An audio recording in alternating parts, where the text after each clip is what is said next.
તો આ તરફ ઈડીએ ફેમા એક્ટ હેઠળ મિંત્રા સામે ફરિયાદ દાખલ કરી છે. કંપની પર 1654 કરોડ રૂપિયાના એફડીઆઈમાં અનિયમિતતાનો આરોપ લગાવ્યો છે.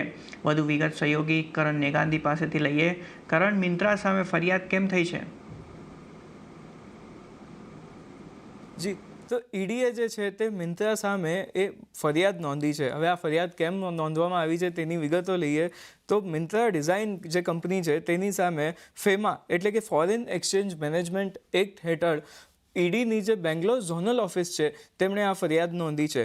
મિંત્રા સાથે જ વેક્ટર ઈ કોમર્સ નામની જે કંપની છે તેની સામે પણ ઈડી દ્વારા આ જ ફરિયાદ નોંધવામાં આવી છે. હવે આ ફરિયાદ કેમ નોંધાઈ છે તેના પર નજર કરીએ તો હોલસેલ કેશ એન્ડ કેરી નામે મલ્ટિપલ બ્રાન્ડ ચલાવવા માટે જે છે ઈડીએ ફરિયાદ નોંધી છે. એટલે કે કંપનીએ જે છે તે એફડીઆઈના નિયમો જે છે તેનું ઉલ્લંઘન કર્યું હોવાની વાત ઈડીએ પોતાની પ્રેસ રિલીઝમાં આજે કહી છે. હવે વેક્ટર ઈ કોમર્સ જે છે અને મિંત્રા ડિઝાઇન જે છે તે બંને એક જ પેરેન્ટ કંપનીની પેટા કંપની છે. આ એક મહત્વનો મુદ્દો છે.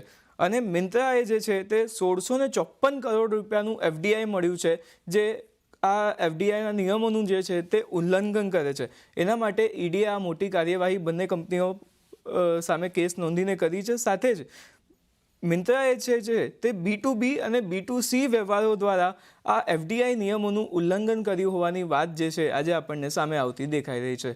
જી, આભાર કરણ.